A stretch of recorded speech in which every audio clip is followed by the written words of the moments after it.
কুমিল্লায় ফ্ল্যাট হাতিয়ে নিতে স্বামী স্ত্রীর নাটক। বিউটি পার্লারের নামে অসামাজিক কর্মকাণ্ড করে নিজের অপকর্মকে ঢেকে রাখার জন্য মিথ্যা অপবাদ দিয়ে বানোয়াট সংবাদ প্রচার করার অভিযোগ উঠেছে কুমিল্লা নগরীর বাগিচাগাঁও এলাকার আব্দুল হামিদ ভূঁইয়ার মেয়ে রুনার বিরুদ্ধে।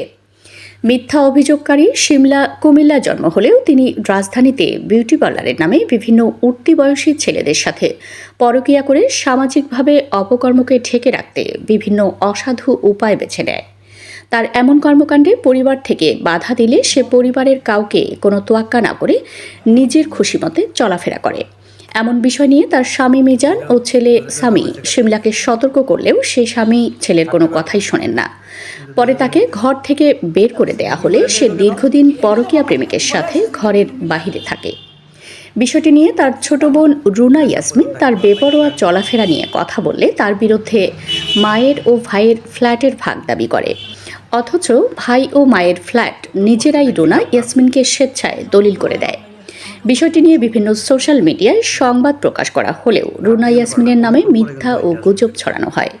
প্রকৃতপক্ষে রুনা ইয়াসমিনকে ভাই ও মা দুজনেই তার নামে খুশি হয়ে দলিল করে দেয় বলে তিনি জানান। যখন আমরা ডেভেলপ কোম্পানিকে বাড়িটা কাজ করার জন্য দেই, তারা দুজনেই অসুস্থ। তারা দুজনেই আমার কাছে দীর্ঘদিন যাবৎ ছিলেন। আমার আরো বড় দুই বোন আছে। আমি তাদেরকে জানাই যাতে করে আমরা তিন বোন তাদের দুজনকে ভাগ করে তিনজনের কাছে সমান ভাগে নিয়ে যাই। এতে তারা নারাজ, তারা রাজি হয় নাই, তারা নেয় নেই। এমত অবস্থায় আমার মা ভাই আমার কাছেই ছিলেন। তারা দুজনেই অসুস্থ। আমি তাদের দুজনকেই সেবা যত্ন করে শারীরিক আর্থিক সবকিছু দিয়ে আমি তাদেরকে সেবা যত্ন করে তাদেরকে দেখাশোনা করি। আমার মা এতে খুশি হয়ে আমাকে মার যে অংশ পেয়েছেন কোম্পানি থেকে সেটা মা জীবিত অবস্থায় আমাকে দিয়ে যান। এ বিষয়ে রুনা ইয়াসমিন আরও বলেন, আমার ভাই আমার কাছে দীর্ঘদিন সুস্থ ছিল। আমি সকল ধরনের চিকিৎসা করিয়ে তাকে সুস্থ অবস্থায় বেড়াতে নিয়ে যাই। তারপর সেখান থেকে শিমলা চালাকি করে আমার ভাইকে আমার কাছ থেকে নিয়ে যায়। তবে আমার কাছ থেকে যাওয়ার পর সে অনেক অসুস্থ হয়ে যায়। অথচ সে আমার বিরুদ্ধে মিথ্যা ও বানোয়াট অপবাদ দিচ্ছে। অথচ ভিডিওতে দেখা যায় রুনা ইয়াসমিনের বাসা থেকে যাওয়ার সময় বড় ভাই সুমন নিজেই পায়ে হেঁটে গিয়ে গাড়িতে উঠেছে। তখন সে পুরোপুরি সুস্থ ছিল। অথচ দীর্ঘদিন পর শিমলা ইয়াসমিনের বাসা থেকে আসার পর বাড়িতে ওঠার সময় তাকে দুইজনের সহযোগিতায় বাসায় উঠতে হয়। ভিডিওতে আরও দেখা যায় বড় ভাই সুমনের পিছনে শিমলার স্বামী মিজান গভীর ষড়যন্ত্রে লিপ্ত রয়েছে। সুমনের জমি ও সম্পত্তি কত দ্রুত হাতিয়ে নেওয়া যায় সে বিষয়ে পরিকল্পনায় রয়েছে নাটের গুরু এই মিজান। এছাড়া শিমলা ও তার স্বামী মিজান রুনার বড় ভাই সুমনের সাথে কী পরিমাণ ষড়যন্ত্র করেছে তার উদাহরণ অডিও ও রেকর্ডে কথা বলার সময় সুমনকে শিমলা বলেন, তুই এই বয়সে আর বিয়ে করার দরকার নেই। বিয়ে করলে তোর কাছে এক সপ্তাহ বউ থাকবে না।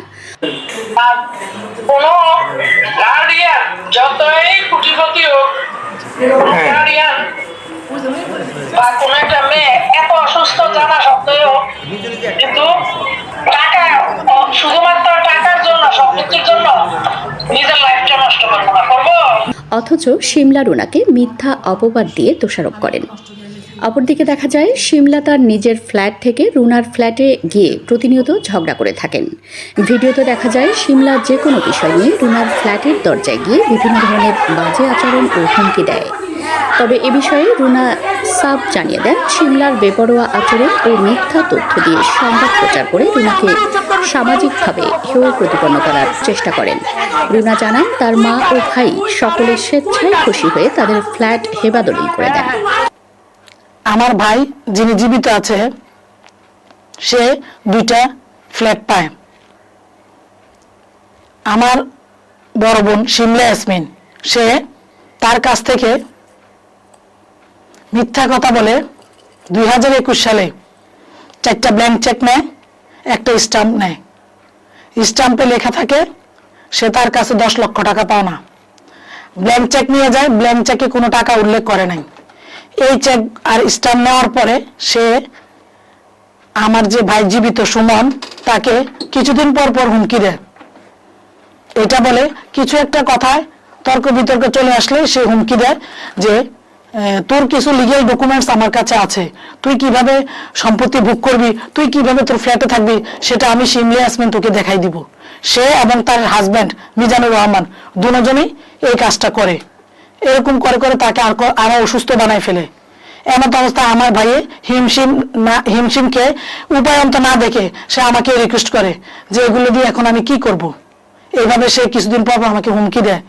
আমার এই ভাই এই দুঃখে কিছু তার এই ঘটনাগুলো তার কিছু বন্ধু বান্ধবকে জানায়, এলাকায় কিছু জানায়, এলাকার লোকজনকে কিছু জানায়। তারপরে এরকম করতে করতে সে বিরক্ত হয়ে পরে একদিন আমাকে বলছে যে আমি এগুলো নিতে পারতেছি না। তখন আমার ভাই অসুস্থ, সে আমার কাছেই থাকে। তখন সে আমাকে বলছে যে এগুলো আমার কাছে থাকলে, সে যেহেতু এরকম করে, আমি এগুলো আমার কাছে রাখবো না, আমি এগুলো তোর কাছে দিয়ে দিই। তোর কাছে যেহেতু আমরা আছি, আমি আর মা, তুই যখন আমাদেরকে দেখতেছস, আমার এগুলো তোর কাছে থাক। আমার কাছে থাকলে এগুলো বলে, আমার কাছে না থাকলে এগুলো বলবে না। সেই সূত্র ধরে তাকে আমি বলছি যদি তোমার বিশ্বাসে তুমি আমাকে দিতে পারো। সে বলছে যে আমি তোর কাছে থাকি, তুই আমার সবকিছু দেখতেছস, মাকে সবকিছু দেখতেছস, আমি আর মা তোকে বিশ্বাস করি। আমার মাও বলছে যে বাবা ওকে দে, ও আমাদেরকে দেখতেছে, ওর হাজবেন্ড আমাদেরকে দেখতেছে, ওরা তো টাকা পয়সা নষ্ট করতেছে, শারীরিক টাকা পয়সা সবকিছু আমি তাদেরকে দেখতেছি। সেই হিসেবে তারা খুশি হয়ে দুজন আমাকে দিছে। রুনা তার মা জীবিত থাকা অবস্থায় সকল ধরনের সেবা যত্ন করায় তার মা তাকে দান করেন, আর ভাইয়ের সেবা ও চিকিৎসা সবসময় পাশে রাখতে চান। তিনি বিষয়টি নিয়ে সংবাদ মাধ্যমে জানান, তিনি কোনো ধরনের অপকর্ম বা মিথ্যার আশ্রয় নিয়ে ফ্ল্যাটের দলিল করেননি। তার মা ভাই তাকে খুশি হয়ে দলিল দেন। তিনি আরও জানান, শিমলা আমাকে যে ধরনের অপবাদ দিয়েছে বা ফ্ল্যাটের দলিল মিথ্যা বলেছে, সে চাইলে আইনগত ব্যবস্থা নিতে পারে। আমি আইনের প্রতি শ্রদ্ধাশীল, কিন্তু আমার নামে যে অপবাদ দিচ্ছে তা আমি আইনগত আমার ভাইয়ের 2টা ফ্ল্যাট, আমার মার একটা ফ্ল্যাট আমি পাই। এখন পর্যন্ত এগুলো এই অবস্থায় রয়ে গেছে। এখন এই ফ্ল্যাট দেওয়ার পরে ওরা কিন্তু দুই বোন এক বোনও ওদের কোনো খোঁজ খবর নেয় না যতদিন আমার কাছে ছিল। যখন ডেভেলপ কোম্পানি বিল্ডিং কমপ্লিট করে ফেলছে, এখন ভাড়া দেওয়ার উপযুক্ত হয়েছে, এখন তারা এসে হুট করে বলছে যে তাকে ওরা নিয়ে গেছে। ও যে অসুস্থ ছিল, আমি তাকে ট্রিটমেন্ট করাইছি, এ হচ্ছে তার প্রমাণ। আমি তাকে ডাক্তার দেখাইছি, তাকে ট্রিটমেন্ট করাইছি, মাসে মাসে যেভাবে চিকিৎসা করানো দরকার, ওষুধ কিনে খাওয়ার দরকার, সবকিছু আমি করেছি, হচ্ছে তার প্রমাণ।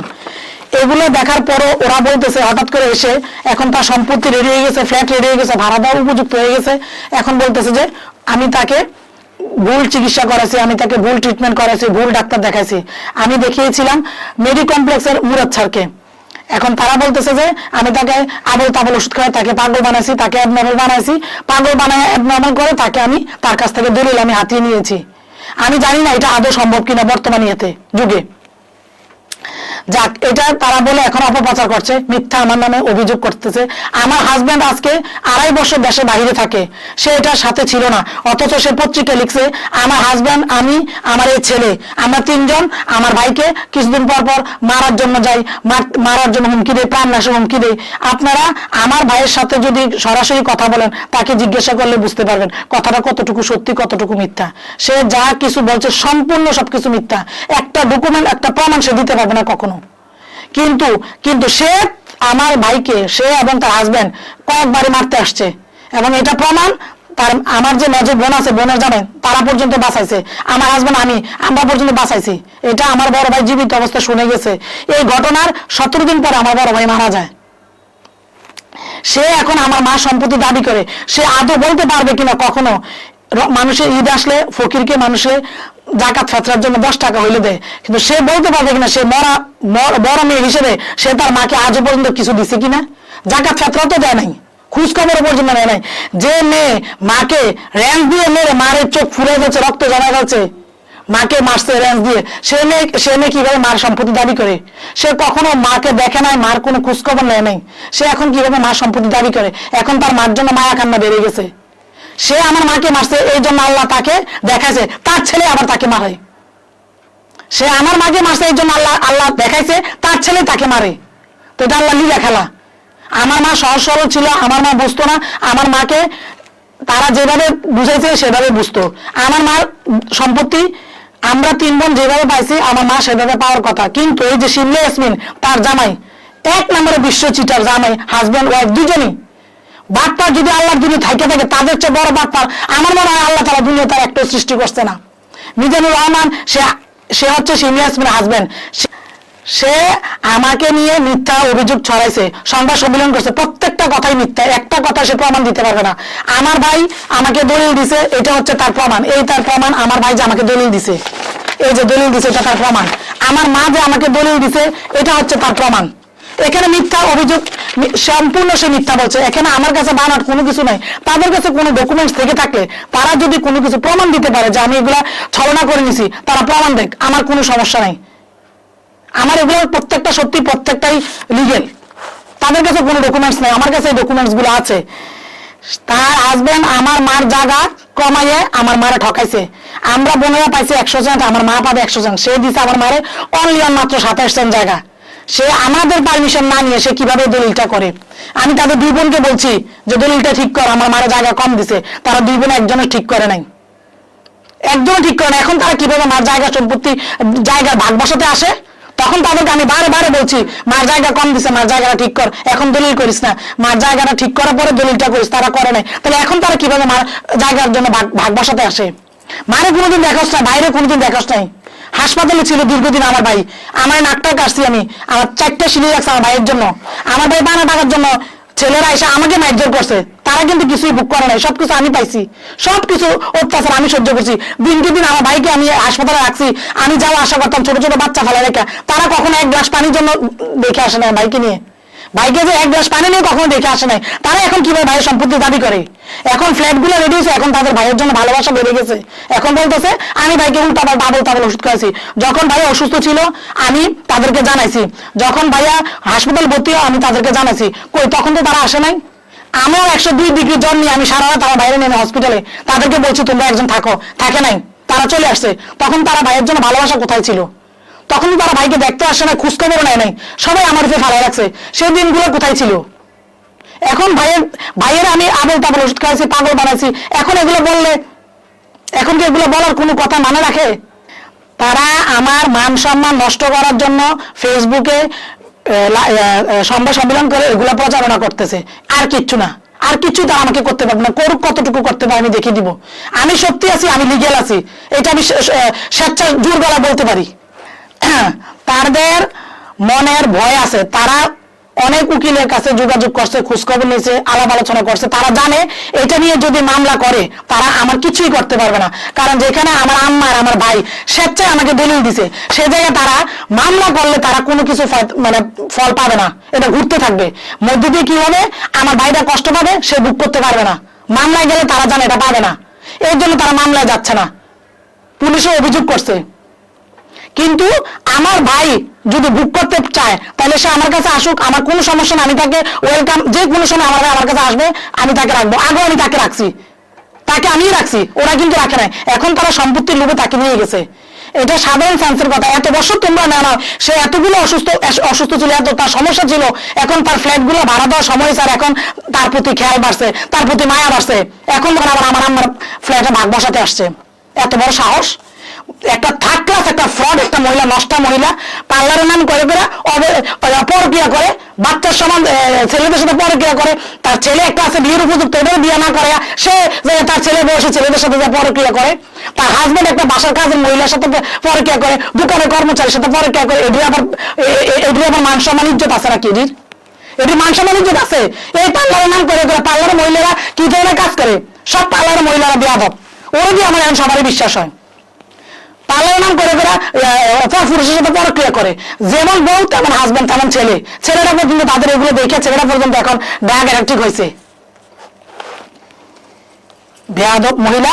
আর একজন আছে তার সংসার ধর্ম, তার স্বামী নিয়ে এখন এখন তার দরকার প্রয়োজন মনে হয়েছে ভাইয়ের সম্পত্তি নিবে, মা সম্পত্তি নিবে। যখন বলছি মা ভাইকে নিয়ে যা, কেউ তখন নেয় নাই। অথচ ফয়সাল স্কুলের সামনে সে ভাড়া থাকে, বাসা হচ্ছে বাকি জায়গা, মা ভাই থাকে বাকি জায়গা, 10 মিনিটের জন্য কখনো তাদেরকে নিয়ে যায় নাই। আমাকে জোরপূর্বক আমার বড় ভাইয়েরা, আমার চাচাতো ভাই, ফুফাতো ভাইয়েরা জোরপূর্বক আমাকে এবং আমার হাজবেন্ডের উপর আমার ভাইকে আমার মাকে দিছে। আমি তাদেরকে ফেলে দিই না, আমি কখন তাদেরকে ফেলবো না। জীবিত অবস্থা মা আমার কাছে ছিল, মা মৃত্যুবরণ করছে আমার কাছে, আমার মা খুশি হয়ে আমাকে দিয়ে গেছে, এটা তো তাদের অধিকার নাই। ভাগ বসানোর। তারা কখন আমার মাকে 5 মিনিটের জন্য দেখে নেয় আইসা, চোখ দিয়ে তো দেখা নাই, অর্থ দিয়ে সাহায্য করে না। আমি অর্থ দিয়ে তাদের কাছে চাই নাই, চোখ দিয়ে শারীরিক ভাবে তোদের শরীর খাটায় তোরা কিছু কর, মার জন্য ভাইয়ের জন্য কিছুই করে না, সব আমার উপর ফালাই রাখছে। এখন কোন সাহসে আসে? যে মেয়ে মারে মারতে পারে, যে মেয়ে মারে মারছে, সে মেয়ে আমার মার জন্য কিসের এখন মায়া কান্না? যে মেয়ে বাইরে বাসা থেকে বের করে দিছে, সে 2 দিন না খাওয়া ছিল, কমলাপুর স্টেশনে সে ঘুরছে, আমি কুমিল্লা থেকে তাকে বিকাশে টাকা পাঠাই, তারপরে সে খায়, এরপর সে গাড়ি ভাড়া দিয়ে কুমিল্লা আসে। তখন তার ভাইয়ের জন্য ভালোবাসা কোথায় ছিল? চিটার একটা বাচ্চার মহিলা, সে মা মারা গেছে, আপনারা চিন্তা করবেন না। আমি জনগণের কাছে বলি, আমার মা মারা গেছে, সে রাত্রে, আমার মা মারা গেছে 6:45, সে আসছে রাত্রে 12:30, রাত্রে 4টার দিকে সে আমাকে বলতেছে আমি তাহাজ্জুদ পড়বো, উঠছে, উঠার পরে আমার মার লাশ এখনো বাড়িতে আছে। সে আমাকে বলে মার ফ্ল্যাটটা কাকে লিখে দিয়ে গেছে, মা লিখে দিয়ে গেছে নাকি কাউকে। চিন্তা করেন সে কত বড় লোভী। সে আমার বড় ভাই মারা গেছে, বড় ভাই ওয়াইফের থেকে সে 4 লক্ষ টাকা খাইছে পাওনা টাকা বইলা। এই পাওনা টাকা কিন্তু সে একা পাওনা না, সে এই পাওনা টাকা বইলে আমার ভাই, আমার এতিমের হক, এতিম বাচ্চা আমার ভাইদের কাছ থেকে, ভাইয়ের বাচ্চার কাছ থেকে সে 4 লক্ষ টাকা নিয়ে খাইছে। এত বড় বাচ্চার মহিলা, সে বলে নারী উদ্যোক্তা। নারী উদ্যোক্তা মানে সে একটা কলঙ্ক নারী। তার মতো মা তার ছেলে তাকে ব্যবসা বলে বাসা থেকে বের করে দিছে। এবার বুঝেন সে কত বড় খারাপ। সে খারাপ না হলে তার ছেলে তাকে তার পরক্রিয়া ধরে, তার পরক্রিয়া তার ছেলে যখন ধরে তখন তাকে ব্যবসা বলে তাকে বাসা থেকে বের করে দেয়। সে কতটুকু খারাপ মহিলা একটা ছেলের কাছে, একটা ছেলে তার মাকে ব্যবসা বলতে পারে? সে ছেলে প্রমাণ পাইছে বিধে তো তাকে ব্যবসা বলছে। সে আইসে এখন আরেকজনের সম্পত্তি, তো তার নিজের মান সম্মান নাই, সে আরেকজনের মান সম্মান কি বলবে, কি বুঝবে? আরেকজনের মান সম্মান, তার নিজের ইজ্জত মান সম্মান আছে তার সন্তানের কাছে, তার সন্তান বন্ধু তাকে দেখতে পারে না, তার হাজবেন্ডের সাথে, তার ছেলেদের সাথে তার ভালো সম্পর্ক নাই। নষ্ট একটা মহিলা। নিজের সন্তানদের সে বিয়ে না করে, সে ওই সন্তানের সমান ছেলে বসে সাথে প্রেম করে। স্বামী আছে ঘরে, সন্তান আছে, তুই কিভাবে আরেকটা ছেলের সাথে পরকিয়া করস? নষ্ট মহিলা। এসব মহিলারে আমার মনে হয় যে দেশে ভিতরে চুলকানি মাইকা জুতার মালা ফরায় ঘুরান জামাই বউ দুনোরা নষ্ট। বড় বড় লিকচার দিতে পারে। আপনারা আমার আমি কিছু ভিডিও ফুটেজ দিছি, আমি কিছু অডিও রেকর্ডিং দিছি, দেখলে শুনলে আপনারা বুঝতে পারবেন যে কতগুলো সত্য, কোনগুলো সত্য, কোনগুলো মিথ্যা। ওরা একটা ক্লেম দিছে আমি ওকে বিয়ে করে নাই। অডিও রেকর্ডিংটা শুনেন, বিয়ে কি আমি ভাঙছি না ওরা চায় না বিয়ে দিতে। এটা আপনাদের কাছে আমার অনুরোধ রইল, এই জিনিসগুলো আপনারা একটু ভালো করে খেয়াল করে দেখবেন এবং শুনবেন। ধন্যবাদ। আসসালামু আলাইকুম। আপনারা দেখছেন মেঘনা টিভি, সত্যের সন্ধানে সবসময়। এছাড়া দেশ বিদেশের নিত্য নতুন খবর জানতে মেঘনা টিভির ফেসবুক পেজ facebook+meghna tv.vd তে লাইক দিয়ে আমাদের সাথেই থাকুন।